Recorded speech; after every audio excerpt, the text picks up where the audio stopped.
पहाड़ों में स्थित एवरग्रीन नाम का हॉस्टल रोमांच और एकांत की तलाश करने वाले यात्रियों के लिए एक शांत आश्रय स्थल था। उनमें मिया भी शामिल थी, जो एक अकेली बैकपैकर थी जो आसपास की पगडंडियों पर पैदल यात्रा करने की खोज में थी। मिया की दूसरी रात एक तूफान आया। बारिश खिड़कियों से टकरा रही थी और हवा आसपास के देवदार के पेड़ों से होकर गुजर रही थी। मेहमान लाउंज में इकट्ठे हुए तूफान से अपना ध्यान भटकाने के लिए हंसी मजाक और कहानियां सुनाने लगे। आधी रात तक हॉस्टल में सन्नाटा पसर गया था। मिया अपने कमरे में लौट आई।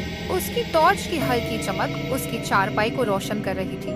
जैसे ही उसने खुद को अपने स्लीपिंग बैग में छिपाया, दरवाजे पर एक धीमी दस्तक हुई। वह अपने सोते हुए रूममेट्स की ओर देखते हुए ठिठक गई। उनमें से किसी ने भी हलचल नहीं की। उत्सुक लेकिन सावधान होकर वह दरवाजे की ओर बढ़ी और उसे थोड़ा सा एक आदमी बारिश से भीगता हुआ वहां खड़ा था। वह अपने कंधे पर एक बैग लटकाए हुए करीब 20 साल का लग रहा था। मुझे आपको परेशान करने के लिए खेद है, उन्होंने कांपती आवाज में कहा। तूफान ने मुझे अपना रास्ता भटका दिया। मैंने यहाँ रोशनी देखी और आशा की कि मुझे आश्रय मिलेगा।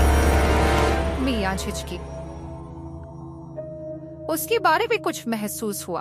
उसकी आंखें घबराहट से इधर उधर घूम रही थी, लेकिन वह तय नहीं कर पा रही थी कि यह ठंड थी या कुछ और। तीहू, नहीं, परेशान मत हो, उसने जल्दी से कहा।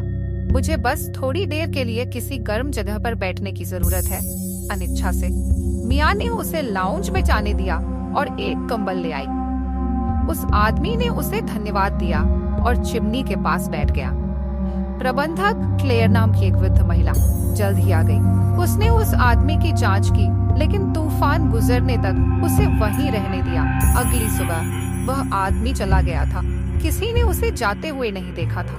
जिज्ञासा ने मिया को परेशान कर दिया, इसलिए उसने उस रास्ते की जांच करने का फैसला किया जहां से उसने आने का दावा किया था।